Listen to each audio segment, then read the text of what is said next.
ಶ್ರೀ ಗುರುಗಣಪತಿಭ್ಯಾಂ ನಮಃ. ಶ್ರೀ ಶಾರದಾಂಬಾಯೇ ನಮಃ. ಎಲ್ಲ ನನ್ನ ಆತ್ಮೀಯ ವೀಕ್ಷಕ ಬಂಧುಗಳಿಗೆ ನಮಸ್ಕಾರ. ವೀಕ್ಷಕರೇ, ಶ್ರೀ ವಿಶ್ವಾವಸು ನಾಮ ಸಂವತ್ಸರ ದಕ್ಷಿಣಾಯಣ ವರ್ಷ ಋತು ಭಾದ್ರಪದ ಮಾಸ ಸೆಪ್ಟೆಂಬರ್ ತಿಂಗಳ ಮಾಸ ಭವಿಷ್ಯಗಳನ್ನು ತಿಳ್ಕೊಳ್ಳೋಣ. ವೀಕ್ಷಕರೇ, ಭಾದ್ರಪದ ಮಾಸದಲ್ಲಿ ವಿಶೇಷವಾಗಿ ಸ್ವರ್ಣಗೌರಿ ವ್ರತ, ವರಸಿದ್ಧಿ ವಿನಾಯಕ ವ್ರತ, ಇದು ಆ್ಯಕ್ಚುಲಿ ಆಗಸ್ಟ್ 26, 27ನೇ ತಾರೀಕು ಬರುವಂಥದ್ದು. 26ನೇ ತಾರೀಕು ಆಗಸ್ಟ್ ತಿಂಗಳಲ್ಲಿ ಸ್ವರ್ಣಗೌರಿ ವ್ರತ ಆಚರಣೆ ಮಾಡುವಂಥದ್ದು. 27ನೇ ತಾರೀಕು ವರಸಿದ್ಧಿ ವಿನಾಯಕ ವ್ರತ. ಕಲವು ದುರ್ಗೋ ವಿನಾಯಕೋ, ಕಲಿಯುಗದಲ್ಲಿ ದುರ್ಗಿ ಮತ್ತು ವಿನಾಯಕನ ಆರಾಧನೆ ಅತಿ ಕ್ಷಿಪ್ರವಾಗಿ ವರವನ್ನು ಕೊಡುವಂತಹ ದೇವತೆಗಳು ಅಂತ ಹೇಳ್ತೇವೆ. ವಿನಾಯಕನ ಆರಾಧನೆ ಮಾಡೋದರಿಂದ ವಿಘ್ನಗಳನ್ನು ನಿವಾರಣೆ ಮಾಡಿಕೊಳ್ಳಬಹುದು ಅಂತ. ಮನುಷ್ಯ ಪ್ರಯತ್ನ ಮಾಡುವಂಥದ್ದೇ ವಿಳಂಬ ಆಗಿರುತ್ತೆ, ಇನ್ನು ವಿಘ್ನಗಳು ಉಂಟಾದರೆ ಇನ್ನಷ್ಟು ವಿಳಂಬ ಆಗುತ್ತೆ. ಹಾಗಾಗಿ ಶ್ರದ್ಧಾಭಕ್ತಿಯಿಂದ ಗಣಪತಿಯನ್ನು ಆರಾಧನೆ ಮಾಡುವಂಥದ್ದು. ಆಸ್ತಿಕರೆಲ್ಲರೂ ಕೂಡ ದೈವ ಕೃಪೆಗೆ ಪಾತ್ರರಾಗಿ ಅಂತ ಹೇಳ್ತಾ, ಸೆಪ್ಟೆಂಬರ್ ತಿಂಗಳಲ್ಲಿ 7ನೇ ತಾರೀಕು ರಾಹು ಜಯಂತಿ, ಹುಣ್ಣಿಮೆಯ ದಿವಸ ಬರುವಂಥದ್ದಿರುತ್ತೆ. ಯಾರ್ಯಾರಿಗೆ ರಾಹು ದಶೆ ನಡೀತಾ ಇದೆ ಅಥವಾ ಜಾತಕದಲ್ಲಿ ಸರ್ಪದೋಷಗಳು ಉಂಟಾಗಿರುತ್ತೆ ಅವರೆಲ್ಲ ರಾಹು ಜಯಂತಿಯ ದಿವಸ ರಾಹುವಿಗೆ ಅರ್ಚನೆ, ಅಭಿಷೇಕ ಇಂತಹ ಸೇವೆಗಳನ್ನು ಮಾಡಿಕೊಂಡ್ರೆ ಶುಭ ಆಗುತ್ತೆ. ರಾಹುವಿನ ದೋಷಗಳಿಗೆ ಚಂಡಿ ಆರಾಧನೆ ಮಾಡಬೇಕು ಅಂತ ಕೂಡ ಶಾಸ್ತ್ರದಲ್ಲಿ ಹೇಳಿದೆ. ಆ ರೀತಿಯಲ್ಲಿ ಚಂಡಿಕೆ ವ್ಯಾಧಿನಾಶಿನಿ ಅಂತ ಹೇಳುವಂಥದ್ದು. ಯಾವುದೇ ರೋಗ ಬಾಧೆಗಳಿದ್ದರೂ ಕೂಡ ದುರ್ಗಾ ಸಪ್ತಶತಿ ಪಾರಾಯಣ, ಚಂಡಿಕಾ ಪಾರಾಯಣ ಇಂಥದ್ದನ್ನು ಮಾಡಿದರೆ ಆರೋಗ್ಯದಲ್ಲಿ ಅಭಿವೃದ್ಧಿಗಳನ್ನು ಪಡೆದುಕೊಳ್ಳೋದಕ್ಕೆ ಸಾಧ್ಯವಾಗುತ್ತೆ. ಅದರಲ್ಲೂ ಕೂಡ ಸೆಪ್ಟೆಂಬರ್ ತಿಂಗಳಲ್ಲಿ 14ನೇ ತಾರೀಕು ಶುಕ್ರ ಕೇತುಗ್ರಸ್ತನಾಗೋದ್ರಿಂದ ಬನಶಂಕರಿ ದುರ್ಗಿ ಕಾಳಿ ಸ್ವರೂಪ ಅಂತ ಹೇಳ್ತೇವೆ. ಆ ರೀತಿಯಲ್ಲಿ ಸೆಪ್ಟೆಂಬರ್ 22ನೇ ತಾರೀಕಿನಿಂದ ಶರನ್ನವರಾತ್ರಿ ಅನ್ನುವಂಥದ್ದು ಪ್ರಾರಂಭ ಆಗುತ್ತೆ. ದುರ್ಗಾರಾಧನೆ, ದುರ್ಗಾ ಪರಮೇಶ್ವರಿಯ ಅನುಗ್ರಹ ಇದನ್ನು ಪಡೆದುಕೊಂಡ್ರೆ ಬಹಳಷ್ಟು ಜಾತಕದಲ್ಲಿರುವಂತಹ ಯೋಗಗಳಿಗೆ ಬಲ ಬರುವಂಥದ್ದಿರುತ್ತೆ. ಹಾಗೆ ದೋಷಗಳನ್ನು ಕೂಡ ಪರಿಹಾರ ಮಾಡಿಕೊಳ್ಳೋದಕ್ಕೆ ಒಂದು ಶುಭ ಸಮಯ. ಅದರಲ್ಲೂ ಆರೋಗ್ಯಕ್ಕೆ ಸಂಬಂಧಪಡುವಂತಹ ದೋಷಗಳಿಗೆ ಒಂದು ಉತ್ತಮವಾದಂತಹ ಪರಿಹಾರಗಳನ್ನು ಕಂಡುಕೊಳ್ಳಬಹುದು. ಸೆಪ್ಟೆಂಬರ್ 8ನೇ ತಾರೀಕಿನಿಂದ ಪಕ್ಷಮಾಸ ಅನ್ನುವಂಥದ್ದು ಪ್ರಾರಂಭ ಆಗುತ್ತೆ. ಪಿತೃಗಳಿಗೆ ಅನ್ನಾಹಾರ, ಭಗವಂತನಿಗೆ ತುಲಾಭಾರ, ಇದೆಲ್ಲ ಬಹಳ ಶುಭ ಫಲಗಳನ್ನು ಕೊಡುವಂಥದ್ದು. ಅದೇ ರೀತಿಯಲ್ಲಿ ಸೆಪ್ಟೆಂಬರ್ 21ನೇ ತಾರೀಕು ಮಹಾಲಯ ಅಮಾವಾಸ್ಯೆ, ಪಿತೃಗಳಿಗೆ ತರ್ಪಣ ಕೊಡೋದಕ್ಕೆ ಶುಭ ಸಮಯ. ಈ ಎಲ್ಲ ಆಸ್ತಿಕ ಮಹಾಜನಗಳು ಕೂಡ ಈ ದೇವತಾರಾಧನೆ ಪುಣ್ಯ ಕಾಲಗಳಲ್ಲಿ ದೈವ ತರ್ಪಣ, ಪಿತೃತರ್ಪಣ ಇದನ್ನೆಲ್ಲ ನಡೆಸೋದ್ರಿಂದ ಶುಭ ಫಲಗಳನ್ನು ಪಡೆಯೋದಕ್ಕೆ ಸಾಧ್ಯ ಆಗುತ್ತೆ. ಈ ಸೆಪ್ಟೆಂಬರಲ್ಲಿ ಬದಲಾಗುವಂತಹ ಗ್ರಹಗಳು ಅಂತ ಹೇಳಿದರೆ 13ನೇ ತಾರೀಕು ಕುಜ ತುಲಾರಾಶಿಯನ್ನು ಪ್ರವೇಶ ಮಾಡ್ತಾನೆ. 14ನೇ ತಾರೀಕು ಶುಕ್ರ ಸಿಂಹರಾಶಿಗೆ ಬರ್ತಾನೆ. 15ನೇ ತಾರೀಕು ಬುಧ ತನ್ನ ಉಚ್ಚಕ್ಷೇತ್ರವಾದಂತಹ ಕನ್ಯಾ ರಾಶಿಯನ್ನು ಪ್ರವೇಶ ಮಾಡಿದರೆ 17ನೇ ತಾರೀಕು ಸೂರ್ಯ ಕನ್ಯಾ ರಾಶಿಯನ್ನು ಪ್ರವೇಶ ಮಾಡ್ತಾನೆ. ಇದಿಷ್ಟು ಸೆಪ್ಟೆಂಬರ್ ತಿಂಗಳಲ್ಲಿ ಬದಲಾಗುವಂತಹ ಗ್ರಹಗಳು. ಅಂದರೆ ತಿಂಗಳ ಮಧ್ಯಭಾಗದಲ್ಲಿ 13, 14, 15 ಮತ್ತು 17ನೇ ತಾರೀಕಿನಂದು 4 ಗ್ರಹಗಳ ಪರಿವರ್ತನೆ ಇರುತ್ತೆ. ಸೊ ಪ್ರತಿ ರಾಶಿಯವರಿಗೂ ಕೂಡ 15 ದಿವಸ ತಿಂಗಳಲ್ಲಿ ಒಂದು ರೀತಿಯ ಫಲ ಇದ್ದರೆ ಮಧ್ಯಭಾಗದ ನಂತರ ಇನ್ನೊಂದು ರೀತಿಯ ಫಲಗಳನ್ನು ನೋಡುವಂಥದ್ದಿರುತ್ತೆ. ಹಾಗಾಗಿ ಇದರ ಬಗ್ಗೆ ತಿಳ್ಕೊಳ್ಳೋದು ಬಹಳ ಶುಭ ಆಗುತ್ತೆ ಅಂತ ಹೇಳ್ಬೋದು. ಈ ಎಲ್ಲ ಬದಲಾಗುವಂತಹ ಗ್ರಹಗಳಿಂದ ಸೆಪ್ಟೆಂಬರ್ ತಿಂಗಳಲ್ಲಿ ಕನ್ಯಾ ರಾಶಿಯವರ ಮಾಸ ಭವಿಷ್ಯ ಹೇಗಿರುತ್ತೆ ಅಂತ ನೋಡೋಣ. ಆರೋಗ್ಯದ ವಿಚಾರಗಳಿಗೆ ಯಾವುದೇ ಸಮಸ್ಯೆಗಳಿದ್ದರೂ ಕೂಡ ಪರಿಹಾರ ಕಂಡುಕೊಳ್ಳುವಂತಹ ಸಮಯ ಇದಾಗಿರುತ್ತೆ. ಅದರಲ್ಲೂ ಕೂಡ ಸೆಪ್ಟೆಂಬರ್ 15ರ ನಂತರ ಲಗ್ನ ರಾಶಿಯಲ್ಲೇ ಅಧಿಪತಿಯಾದಂತಹ ಬುಧ ಉಚ್ಚಕ್ಷೇತ್ರದಲ್ಲಿರ್ತಾನೆ. ಬಹಳ ಸಮಯದಿಂದ ಏನಾದರೂ ಆರೋಗ್ಯದ ಸಮಸ್ಯೆಗಳಿದ್ದರೆ ಒಂದು 2-3 ತಿಂಗಳಿಂದ ಈಗ ಅದು ಪರಿಹಾರ ಆಗುವಂತಹ ಸಮಯ. ಕನ್ಯಾ ರಾಶಿಯವರು ಗೋಚಾರದಲ್ಲಿ ಎಲ್ಲ ಗ್ರಹಗಳ ಚಲನೆ ಬಹಳ ಅದ್ಭುತವಾಗಿದೆ. ಇನ್ನೊಂದು 2-3 ವರ್ಷಗಳ ಕಾಲ ನೀವು ಪ್ರಯತ್ನಗಳನ್ನು ಎಷ್ಟು ಜಾಸ್ತಿ ಮಾಡ್ಕೊಳ್ತೀರಾ ಅಷ್ಟು ಅನುಕೂಲಗಳನ್ನು ನೋಡ್ತಾ ಬರ್ತೀರಾ. ಸಪ್ತಮದಲ್ಲಿರುವಂತಹ ಶನಿ ಮಹಾತ್ಮ ಸ್ವಲ್ಪ ವಿವಾಹ ಇಂತಹ ಅಂಚಿನಲ್ಲಿರುವಂಥವರಿಗೆ ವಿಳಂಬ ಮಾಡಿಸುವ ಪ್ರಯತ್ನ ಮಾಡ್ತಾನೆ ಶನಿ ಮಹಾತ್ಮ ಅನ್ನುವಂಥದ್ದು ಒಂದು ಬಿಟ್ಟರೆ ಉಳಿದ ಎಲ್ಲ ಗ್ರಹಗಳ ಚಲನೆ ಕನ್ಯಾ ರಾಶಿಯವರಿಗೆ ಬಹಳ ಚೆನ್ನಾಗಿದೆ. ಈ ಈ ಸಮಯಗಳು ಪ್ರಯತ್ನಗಳನ್ನು ಹೆಚ್ಚಿಸಿಕೊಳ್ಳುವಂತಹ ಸಮಯ. ಈ ಸೆಪ್ಟೆಂಬರ್ ತಿಂಗಳಲ್ಲಿ 13ನೇ ತಾರೀಕಿನ ನಂತರ 2 ಪರಿವರ್ತನೆ ಸ್ವಲ್ಪ ನೆಗೆಟಿವ್ಗಳನ್ನು ಕೊಡುತ್ತೆ. ಅಂದರೆ ಕುಜ ಕುಟುಂಬ ಸ್ಥಾನ, ವಾಕ್ಸ್ಥಾನ ಮತ್ತು ಧನಸ್ಥಾನಕ್ಕೆ ಕುಜ ಬರ್ತಾನೆ.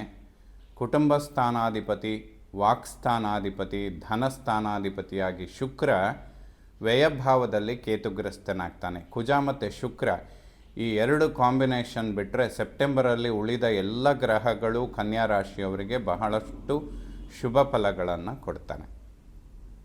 ಹಾಗಾಗಿ ಒಂದು ರೀತಿಯಲ್ಲಿ ಈ ಗ್ರಹಗಳ 7-8 ಗ್ರಹಗಳ ಚಲನೆ ಚೆನ್ನಾಗಿದ್ದು ಯಾವುದೋ 1 ಅಥವಾ 2 ಗ್ರಹಗಳ ಚಲನೆ ಸ್ವಲ್ಪ ನೆಗೆಟಿವಲ್ಲಿದ್ದಾಗ ಅದಕ್ಕೆ ಸರೆಂಡರ್ ಆಗಬಾರ್ದು. ಅಂದರೆ ಕೆಲವೊಂದಷ್ಟು ಸಣ್ಣ ಪುಟ್ಟ ಪರಿಹಾರಗಳನ್ನು ಮಾಡಿಕೊಳ್ಳೋದು ಅಥವಾ ಕೆಲವೊಂದಷ್ಟು ವಿಚಾರಗಳನ್ನು ಆ ಮಾಸಗಳಲ್ಲಿ ಅವಾಯ್ಡ್ ಮಾಡಿಕೊಂಡ್ರೆ ತುಂಬ ಒಳ್ಳೆಯದು. ವಿಶೇಷವಾಗಿ ಕನ್ಯಾ ರಾಶಿಯವರಿಗೆ ಯಾವುದೇ ಹಣಕಾಸಿನ ಇನ್ವೆಸ್ಟ್ಮೆಂಟ್ಗಳನ್ನು ಮಾಡುವಂಥದ್ದಿದ್ದರೆ ಅಥವಾ ಯಾವುದೇ ಬರಬೇಕಾಗಿರುವಂತಹ ಹಣದ ನಿರೀಕ್ಷೆಗಳಿದ್ದರೆ ಈ ಸಮಯದಲ್ಲಿ ಅದರ ಪ್ರಯತ್ನಗಳು ಸ್ವಲ್ಪ ವಿಫಲವಾಗುತ್ತೆ ಅಂತ ಹೇಳುತ್ತೆ. ಯಾಕೆಂದರೆ ಧನಾಧಿಪತಿಯಾಗಿ, ಧನಸ್ಥಾನಾಧಿಪತಿಯಾಗಿ, ಧನಕಾರಕನೂ ಆಗಿ ಶುಕ್ರ ವ್ಯಯಭಾವದಲ್ಲಿರ್ತಾನೆ.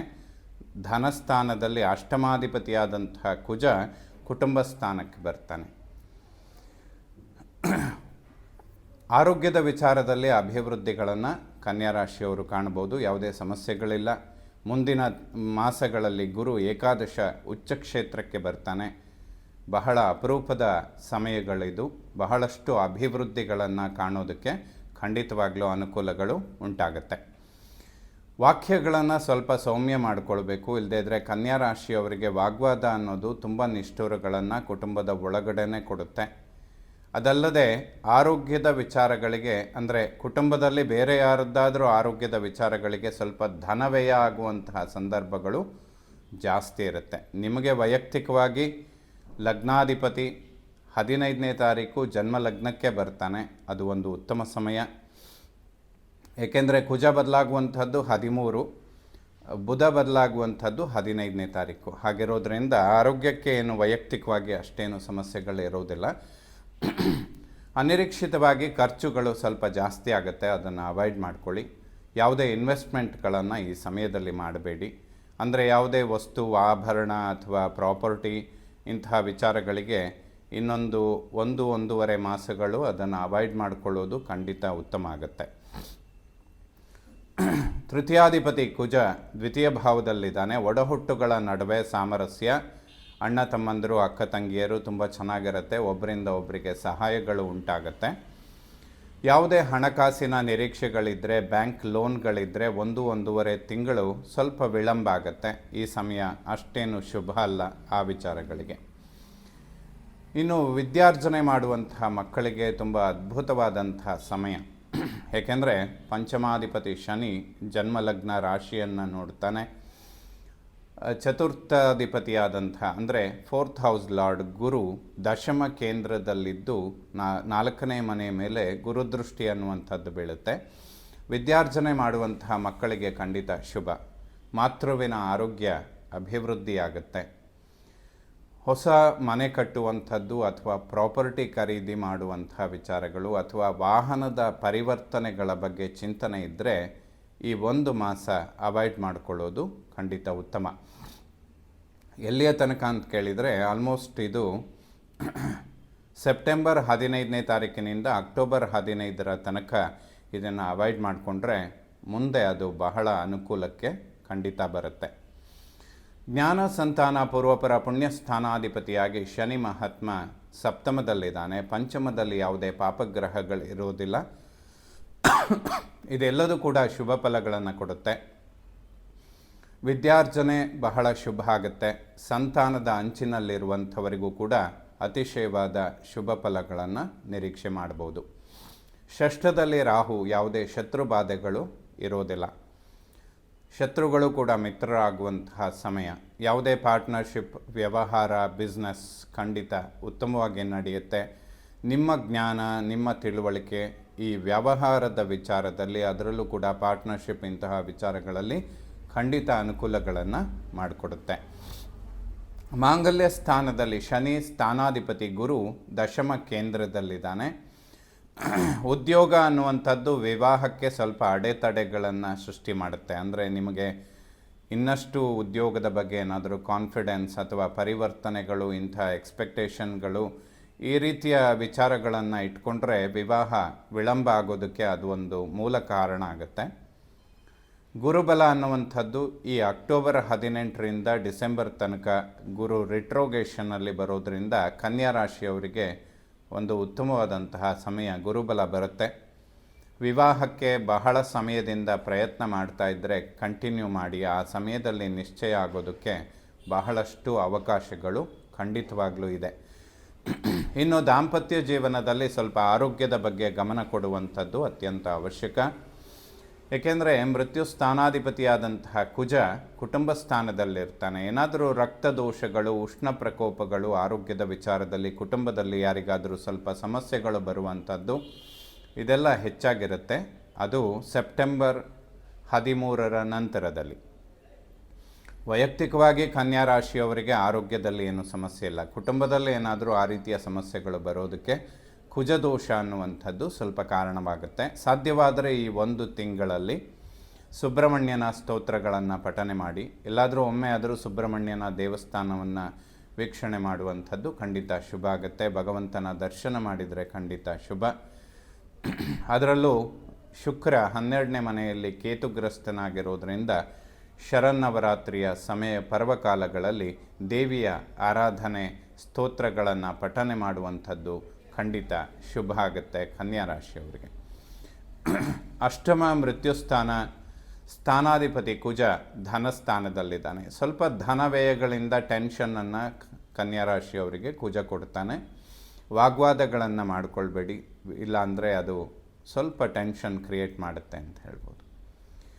ಭಾಗ್ಯಾಧಿಪತಿಯಾದಂತಹ ಶುಕ್ರ ವ್ಯಯಭಾವದಲ್ಲಿದ್ದು ಪಿತೃಕಾರಕನಾದಂತಹ ಸೂರ್ಯ ಕೂಡ ಜನ್ಮ ರಾಶಿಯಲ್ಲಿರ್ತಾನೆ. ಅವನ ಮೇಲೆ ಶನಿ ದೃಷ್ಟಿ ಅನ್ನುವಂಥದ್ದು ಬೀಳುತ್ತೆ. ಜೊತೆಗೆ ಪಿತೃಸ್ಥಾನದ ಮೇಲೆ ಕುಜನ ದೃಷ್ಟಿ ಕೂಡ ಬೀಳುತ್ತೆ. ವೃದ್ಧಾಪ್ಯದಲ್ಲಿರುವಂತಹ ಪಿತೃಗಳಿಗೆ, ಅದರಲ್ಲೂ ಕೂಡ ತಂದೆಯ ಆರೋಗ್ಯದ ಬಗ್ಗೆ ಸ್ವಲ್ಪ ಗಮನ ಕೊಡುವಂಥದ್ದು ಕನ್ಯಾ ರಾಶಿಯವರಿಗೆ ಅತ್ಯಂತ ಅವಶ್ಯಕ. ಈ ಮೂರು ಕಾಂಬಿನೇಷನ್ಗಳು ತಂದೆಯ ಆರೋಗ್ಯದ ಬಗ್ಗೆ ಸ್ವಲ್ಪ ಗಮನ ಕೊಡುವಂಥದ್ದು ಅವಶ್ಯಕವಾಗುತ್ತೆ. ಭಾಗ್ಯೋದಯಗಳಿಗೆ ಗುರುಬಲ ಬರುವಂಥದ್ದು ಅತ್ಯಂತ ಅವಶ್ಯಕ. 1.5-2 ತಿಂಗಳು ಕನ್ಯಾ ರಾಶಿಯವರು ಈ ವಿಚಾರದ ಬಗ್ಗೆ ಸ್ವಲ್ಪ ವೆಯ್ಟ್ ಮಾಡಬೇಕಾಗತ್ತೆ. ಕರ್ಮ ಉದ್ಯೋಗ ಕ್ಷೇತ್ರದಲ್ಲಿ ಗುರು ಇದ್ದಾನೆ. ಗುರುತರವಾದ ಕರ್ಮಗಳನ್ನು ಮಾಡಿದರೆ ಅಥವಾ ಗುರು ದರ್ಶನ ಮಾಡುವಂಥದ್ದು, ದತ್ತಾತ್ರೇಯರ ಸ್ತೋತ್ರಗಳನ್ನು ಪಠನೆ ಮಾಡಿದರೆ ಕರ್ಮ ಉದ್ಯೋಗದಲ್ಲಿ ಅಭಿವೃದ್ಧಿಯನ್ನು ಕಾಣ್ತೀರ. ಯಾಕೆ ಈ ವಿಚಾರ ಹೆಚ್ಚು ಪ್ರಬುದ್ಧಮಾನಕ್ಕೆ ಬರುತ್ತೆ ಅಂತ ಹೇಳಿದರೆ, ಕನ್ಯಾ ರಾಶಿಯವರಿಗೆ ಉದ್ಯೋಗದಲ್ಲಿ ಸ್ವಲ್ಪ ಪರಿವರ್ತನೆಗಳನ್ನು ಕಾಣುವಂತಹ ಸಮಯ ಇದಾಗಿರುತ್ತೆ. ಗುರುಬಲ ಅನ್ನುವಂಥದ್ದು ಆಲ್ಮೋಸ್ಟ್ ಮುಂದಿನ ಸಮಯಗಳಲ್ಲಿ, ಅಂದರೆ ಅಕ್ಟೋಬರ್ 18ರಿಂದ ಪ್ರಾರಂಭ ಆಗೋದ್ರಿಂದ ಯಾವುದೇ ಕನ್ಯಾ ರಾಶಿಯವರಿಗೆ ಏನಾದರೂ ಉದ್ಯೋಗದಲ್ಲಿ ಪ್ರಮೋಷನ್, ಬಡ್ತಿ ಅಥವಾ ಉದ್ಯೋಗದ ಪರಿವರ್ತನೆಗಳ ಬಗ್ಗೆ ಚಿಂತನೆ ಇದ್ದರೆ ಈಗಿಂದ ಪ್ರಯತ್ನ ಮಾಡ್ಬೋದು. ಖಂಡಿತ ಸಕ್ಸಸ್ಸನ್ನು ಕಾಣ್ತೀರ. ಇದು ಬಹಳ ಒಂದು ವಿಶೇಷವಾದಂತಹ ಸಮಯ ಆಗಿರುತ್ತೆ. ಪ್ರಾಪರ್ಟಿ, ವಾಹನ, ಉದ್ಯೋಗ ಈ ಮೂರು ವಿಚಾರಗಳಿಗೆ ಅಕ್ಟೋಬರ್ ನಂತರದಿಂದ ಡಿಸೆಂಬರ್ ತನಕ ಬಹಳ ವಿಶೇಷವಾದಂತಹ ಸಮಯ ಬರುತ್ತೆ ಕನ್ಯಾ ರಾಶಿಯವರಿಗೆ. ಹಾಗಾಗಿ ಈಗಿಂದ ಪ್ರಯತ್ನಗಳನ್ನು ಹೆಚ್ಚಿನ ಪ್ರಮಾಣದಲ್ಲಿ ಮಾಡ್ತಾ ಬಂದರೆ ಆ ಸಮಯದಲ್ಲಿ ಸಕ್ಸಸ್ ಕಾಣೋದಕ್ಕೆ ಖಂಡಿತ ಸಾಧ್ಯ ಆಗುತ್ತೆ. ನಿಮ್ಮ ಪ್ರಯತ್ನಗಳು ಹುಸಿಯಾಗೋದಿಲ್ಲ. ಲಾಭಾಧಿಪತಿ ಚಂದ್ರ ಜನ್ಮರಾಶಿಯಲ್ಲಿ ಬುಧಾದಿತ್ಯ ಯೋಗ ಸೆಪ್ಟೆಂಬರ್ 14ರ ನಂತರ ಪ್ರಾರಂಭ ಆಗುತ್ತೆ. ಇದು ಒಂದು ಅದ್ಭುತವಾದಂತಹ ಯೋಗ. ಕೇಂದ್ರ ಕೋಣಾಧಿಪತಿಗಳು ಸೇರುವಂಥದ್ದು ಅಥವಾ ವಿಷ್ಣು ಸಂಭೂತವಾದಂತಹ ಯೋಗ ಲಗ್ನದಲ್ಲಿ ಆದಾಗ ಬಹಳಷ್ಟು ಮುನ್ಸೂಚನೆಗಳು ಅಭಿವೃದ್ಧಿಯ ಕಡೆಗೆ ಕನ್ಯಾ ರಾಶಿಯವರಿಗೆ ಖಂಡಿತವಾಗಲೂ ಸಿಗುತ್ತೆ. ಇದು ಒಂದು ಅದ್ಭುತವಾದಂತಹ ಸಮಯ. ತಿಂಗಳ ಮಧ್ಯಭಾಗದಿಂದ, ಅಂದರೆ ಸೆಪ್ಟೆಂಬರ್ 13ರ ನಂತರದಲ್ಲಿ ಕನ್ಯಾ ರಾಶಿಯವರು ಏನೆಲ್ಲ ಪ್ರಯತ್ನಗಳನ್ನು ಮಾಡ್ತೀರಾ, ಅಕ್ಟೋಬರ್, ನವೆಂಬರ್, ಡಿಸೆಂಬರಲ್ಲಿ ಅದರ ಪ್ರತಿಫಲಗಳನ್ನು ಖಂಡಿತವಾಗಲೂ ನೋಡ್ತೀರ. ವ್ಯಯಭಾವವನ್ನು ಮೋಕ್ಷಸ್ಥಾನ, ವ್ಯಯಸ್ಥಾನ ಅಂತ ಹೇಳ್ತೇವೆ. ನೋಡಿ, ಶುಭ ಗ್ರಹಗಳಿದ್ದರೆ ಪುಣ್ಯ ಸಂಪಾದನೆಗೆ ಮೋಕ್ಷ ಸ್ಥಾನದಲ್ಲಿ ಶುಭ ಗ್ರಹಗಳಿರುವಂಥದ್ದು ಖಂಡಿತ ಶುಭ ಆಗುತ್ತೆ. ಪರಮ ಶುಭನಾದ ಶುಕ್ರ ಕನ್ಯಾ ರಾಶಿಯವರಿಗೆ ವ್ಯಯಭಾವದಲ್ಲಿ ಸಂಚಾರ ಮಾಡ್ತಾನೆ. ಸೆಪ್ಟೆಂಬರ್ 14ರಿಂದ ಆಲ್ಮೋಸ್ಟ್ ಅಕ್ಟೋಬರ್ 14ರ ತನಕ ಅವನು ವ್ಯಯಭಾವದಲ್ಲೇ ಇರ್ತಾನೆ. ದೇವಿಯ ಆರಾಧನೆ, ದುರ್ಗಾ ಸಪ್ತಶತಿ ಪಾರಾಯಣ, ಈ ಶರನ್ನವರಾತ್ರಿಯ ಪರ್ವಕಾಲದಲ್ಲಿ ಅಮ್ಮನವರ ಆರಾಧನೆ ಮಾಡಿದರೆ ವರ್ಷ ಪೂರ್ತಿ ಅದರ ಪುಣ್ಯಗಳನ್ನು ಖಂಡಿತ ಸಿಗುವಂಥದ್ದಿರುತ್ತೆ.